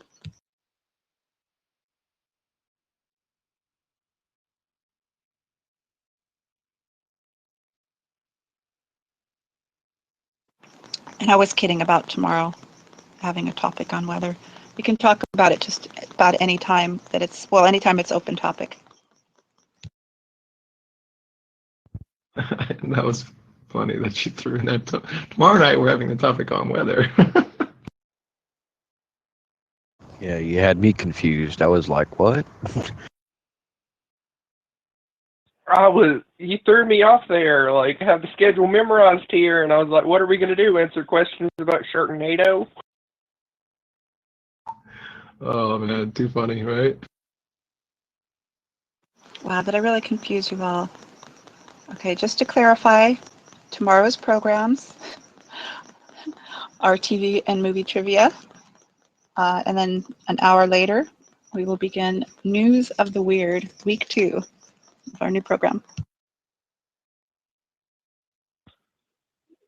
Hosted by our resident Mr. Butters. Nice. All right, I'm gonna have to bring up that schedule and like print it out somewhere or like calendar it or something in my phone. All right, moving on. I'm just gonna go to a slide that I found on the internet. I apologize. I can't confirm any of these percentages, but I'm looking at like a pie chart, so to speak, with different percentages of the pie, and it shows 7% it says elements of personal communication. It says 7% of personal communication is spoken words. 38% is voice, tone, right? And it shows 55% being body language. The greater percentage, not quite by far, but the greater percentage, more than half, is body language. At least by whoever made this thing. I'm sure they got it from somewhere, credentialed-ish. So anyway, any thoughts on this breakdown? 7% spoken, 38% tone of voice, basically, and 55% body language. Yeah, you'd think that tone would have perhaps just as great a power, if not more, than the body language part, but apparently not. And by the way, there's a couple images for you, Andrew, that you can save to your phone. I would have thought less than 37% spoken and maybe a little bit more. Maybe like 58% body language, but I don't know. Well, here my house, we have a warning thunderstorm. Okay, I don't think I was communicating poorly. I think it was understanding. You guys all know what I mean, except for maybe one person. Anyway, yeah, with those statistics, then definitely speaking on the phone is much greater than texting to communicate well and be understood. However, the greatest way to be understood is to talk with someone in person so they can see your body language, your expressions, and then, of course, hear the tone and inflection and all that on top of that. Right. A huge portion of personal communication is gone. In this case, 55% is completely not available when you are talking over the phone. And even less so, obviously, with text messaging. If 7% is spoken words, is the word itself, right? And 38% is the tone of voice, which you won't get from a text message, and 55% is body language. You're only getting in a text message 7% of the communication. So if this is anything close to actual percentages, and I don't know how they came up with this, but it seems pretty logical. If it's anything close to actual percentages, then text messaging is the worst form of communication ever. Yet, what is it like? I mean, am I completely insane by saying that most people text message more than they communicate over the phone or in person?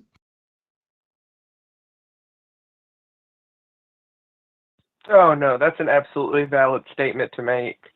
And I'd have to argue that it's probably less than 7% because some people just cannot spell and you have to interpret what they mean. Like I'm very, very sassy. So when I send a text message, it might just seem mean.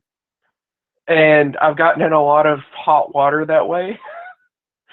So I'd much rather prefer talk over the phone to like say my friends. It's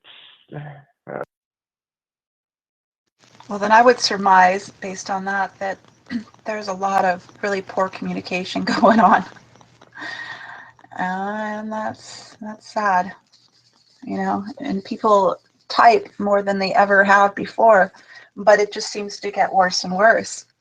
At first it was emails before we had text, and people would, well, they'd write, decent, with their spelling and their grammar and their punctuation. But since text messaging came along, the communication, the typed communication has definitely gone way downhill. The spelling is just atrocious. All these acronyms and these shortcuts, using the letter U for YOU and many other words that are shortcutted like that. It's really bad. It's really bad. And then nowadays, some people will write their emails like that, or even their blogs, their websites, such. It's terrible.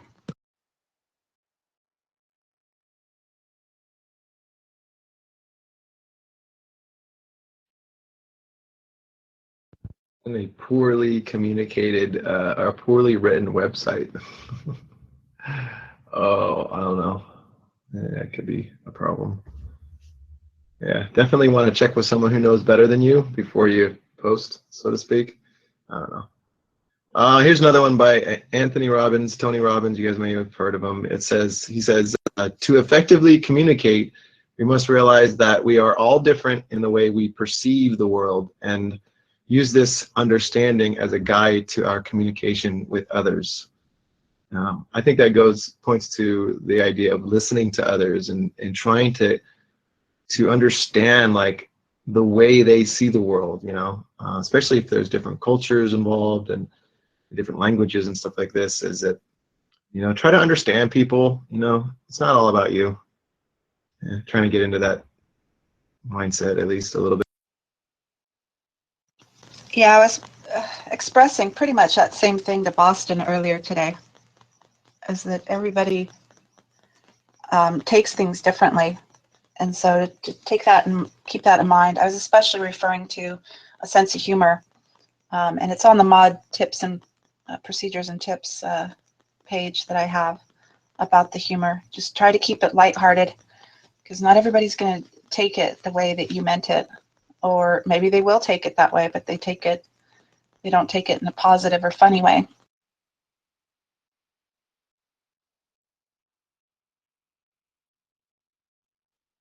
Yeah, good point. I was thinking, like, if you can't be funny without poking fun of somebody, then just don't. I know that's hard for some people. It's like the only way to be funny is like they gotta like make fun of somebody or some kind of culture or race or religion or something. It's like that's what makes it funny or something. But if you can't be funny without without doing that, just don't. It's not worth it. It's not cool.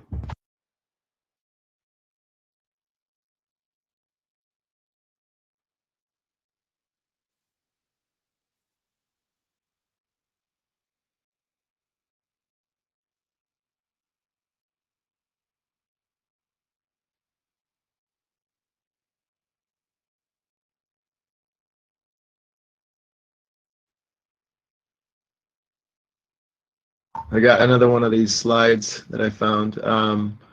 This one is just kind of a silhouette of a person's head, and on the inside there's like a bubble where your brain is, and it's filled with a bunch of random colored letters, numbers, just random shit. And then it shows the letters coming out of the mouth, all rambled up, nothing. And then there's a big cloud of random letters like on the outside in front of his face, basically saying that garbage in. If you don't get those letters clear in your head before you get them out of your mouth, don't expect anyone else to like actually understand what the F you're saying, you know? So it's a pretty good one. Is that something you could share? Because it sounds like we'd get it more by seeing it, even though you visually described it quite well.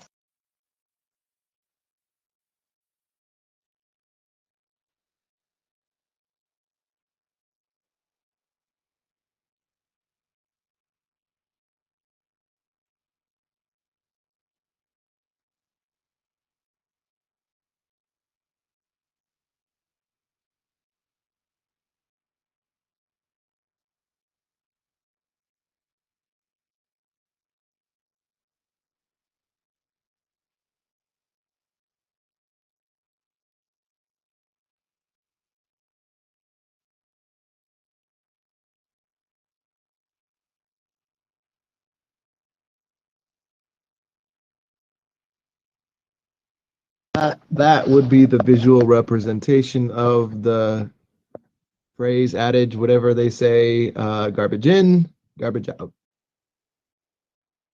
Okay, I'll check it out.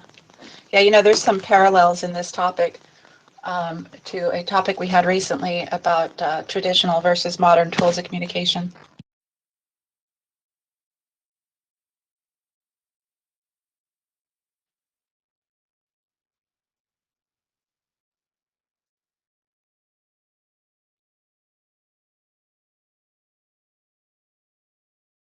Yeah, there's a bit of a parallel for sure. Sorry if I cut anybody off. I was switching over to my computer.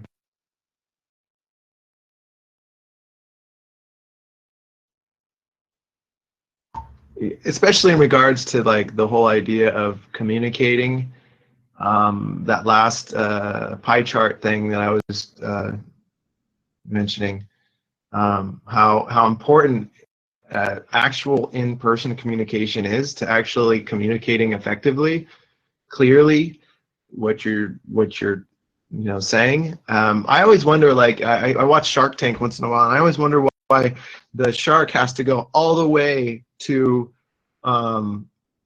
somebody's location where their business is in order to have a one-on-one like meeting with the entrepreneur. And it's like, wait, really? Do you really need to physically fly there? You can't just go use Skype or something? So Skype is pretty close to having all three of those pie sections, so to speak. The written, or the spoken, the tone of voice, and the body language. But I guess you don't get the full body language from a Skype call.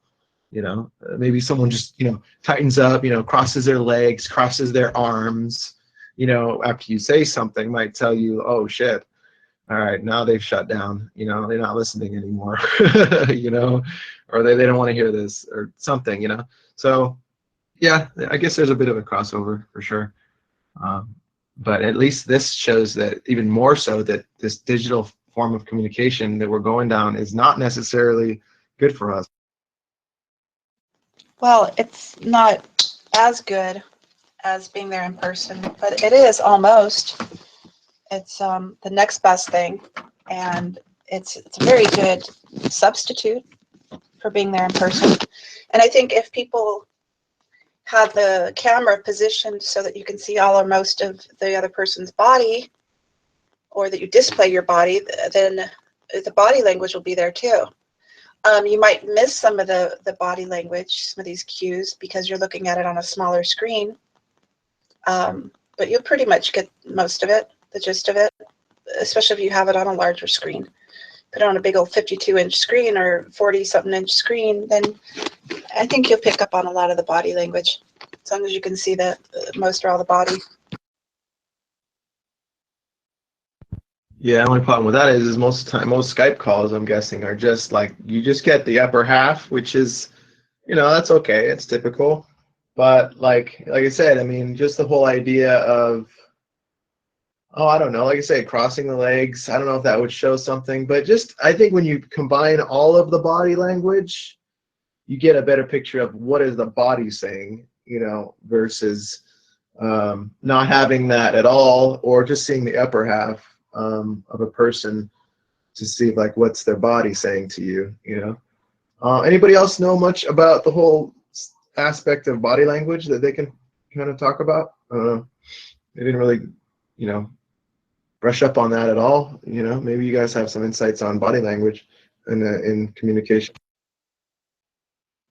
Well, I think it would take a very good and keen communicator, a very conscientious communicator, to suggest and care enough to suggest to the other person, look, I understand that body language is a great part of communication and understanding and having the other person receive your message. And I've got nothing to hide. I'm very open and honest. So what I'd like to do, if this is fine with you, if you're also an open communicator, so we position our cameras so we can see the body language so that we can communicate fully to the best of our ability. I think body language in and itself is a very primitive thing. In fact, I'm fairly certain it is. It's like if you look at apes, they use body language more than their verbal expression. I mean, I'm not trying to start an evolution thing here, but fish do it as well. There was a higher percentage on body language than it was actually verbally spoken. I think it's just a natural thing that comes across. I guess you could study it and become more keen on it, but I feel like it's an ability that most people have. Yeah, all animals do that.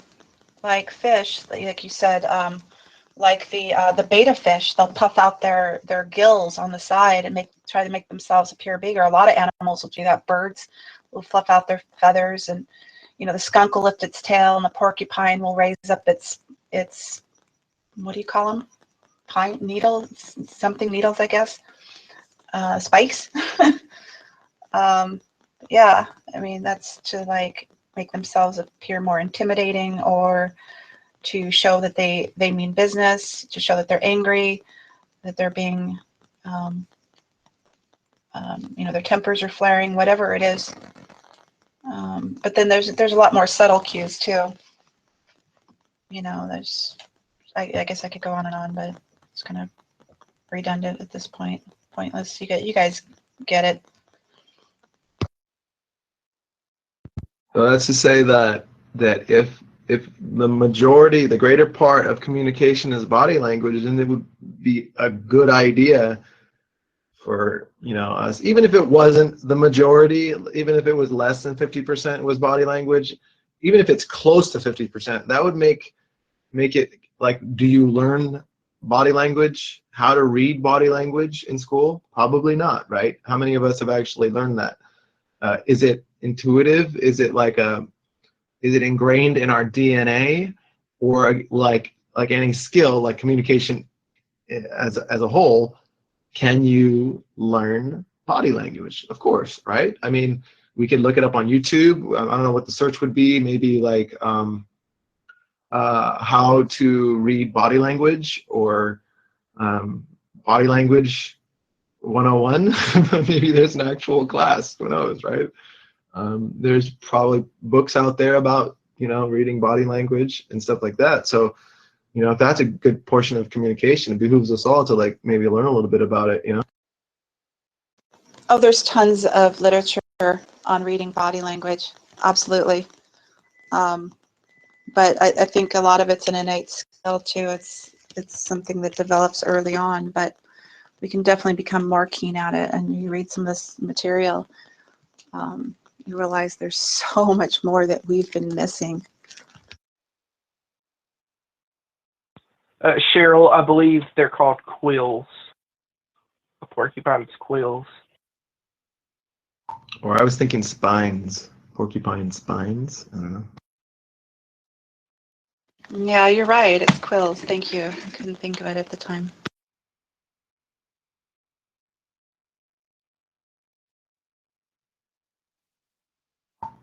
Okay, I stand corrected. Nice. Oh, apologize. I sit corrected. So yeah, communicating well.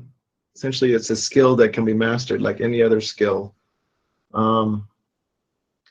We already kind of went into that, the whole idea of mastering communication, or at least getting better at it, like anything else, just with practice, you know.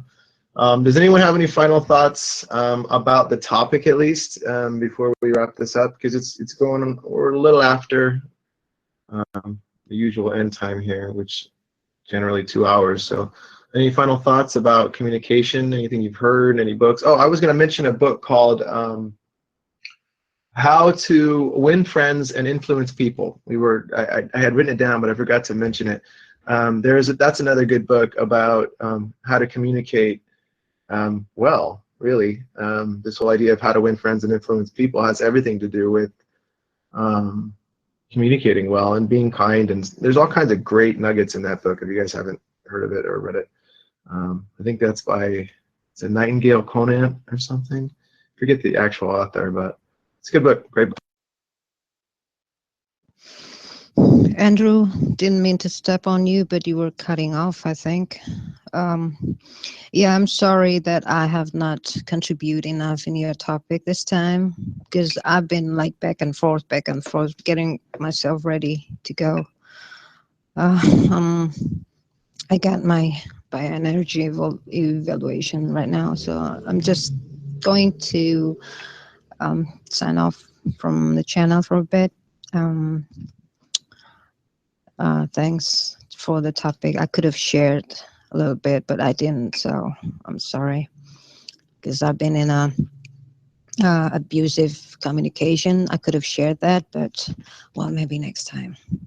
Cheryl, Cody, and Jeff, and who else?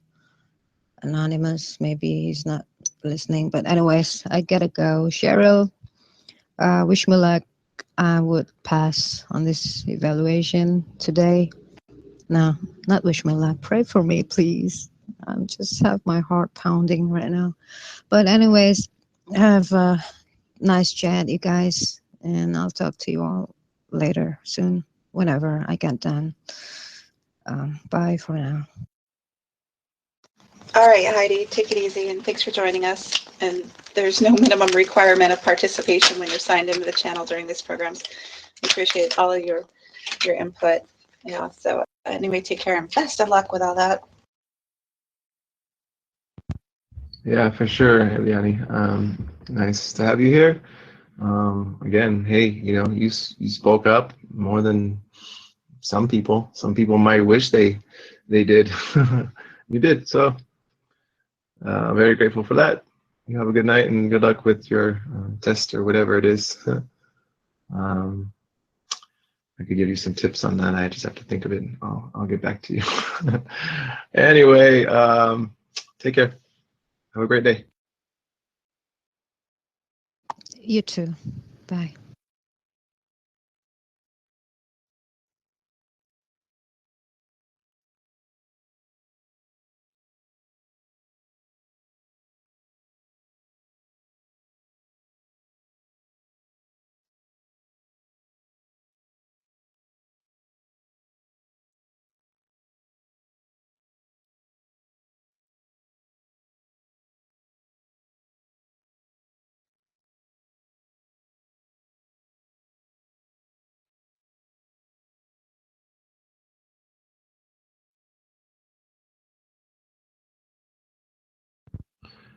All right, I'll do a quick review, just some of the notes that I took, maybe as a final thought.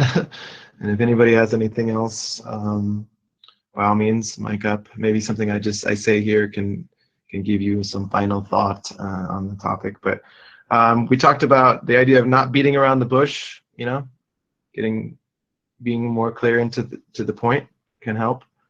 Beating around the bush might be bad. Bad communication results potentially in fights. People who can't communicate effectively tend to just, bypass any diplomacy of any sort whatsoever and just go straight to fighting. Maybe that's why we have so many wars in the world. I don't know. The idea of listening, how important that is. Judging people by the way they look or something is basically a severe lack of communication. Maybe kind of talked about the 3 layers before you speak. Hediani mentioned, and maybe it's really 4. It's considering other people's feelings first before you talk. If you do, when you talk, phrase it nicely, so to speak. And if they don't understand, rephrase it nicely if you can. And then if all else fails, and you just got to be honest and don't beat around the bush. Anyway, someone mentioned being respectfully assertive about your beliefs and your position on things. I respect you, but I have a different belief, that kind of thing. How to write and give a speech. How to write and give a speech book was mentioned.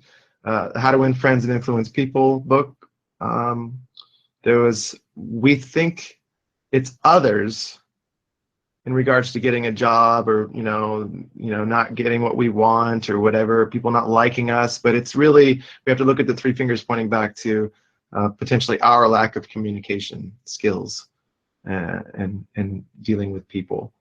How to learn, maybe do a debate club, use YouTube to learn, maybe use Zello, definitely use Zello, I would say. Somebody mentioned OGBTQ for Spanish, if you want to, I don't know, I think that was for Spanish, whatever. I just wrote that, and that was for learning, potentially learning Spanish, I guess. And then idea of respecting others' beliefs and opinions.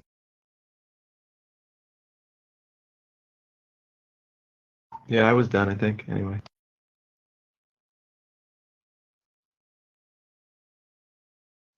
Hope that helped. Any other final thoughts before we wrap it up?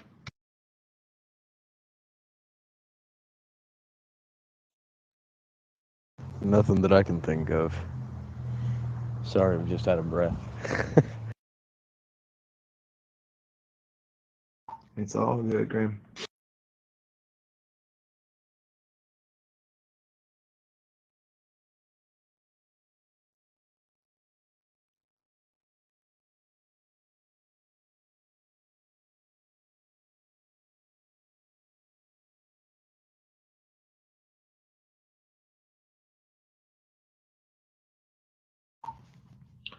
All right. Great night. Great topic. Really, really got a lot going. And what I just mentioned was just maybe just the tip of the iceberg of that. So if you guys want to follow up and hear the whole program, if you didn't get it all, hopefully within the week. In the past, it's been more recent, but I've been dragging my feet a little bit lately. But hopefully within the week, you'll be able to hear the whole program on YouTube. We've been recording them and putting them up on YouTube so that other people can benefit from our talks here. So yeah, by all means, check out YouTube, Our Healing Choices. Just do it, put it in the search bar. If you go to this, not this profile, but I believe it's on the Our Healing Choices profile, there's a link. The website, I believe, that should take you right to the playlist of the other programs on YouTube. And yeah, thank you guys so much for making the choice to be here. Good choice, I'd like to think. Learn a lot here, we all do. I certainly do. I always break out a piece of paper and pen, take notes, or you wouldn't have had that. So thanks again, guys. Love you all. I appreciate you. And looking forward to chatting with more of you in the future, and for those of you who haven't mic'd up or just listening in usually, I invite you to share your insights, even if it might be just like one quick mic up and you're like, oh yeah, I had this experience, you know, with somebody, and this is what I did, and maybe people can learn from it, you know.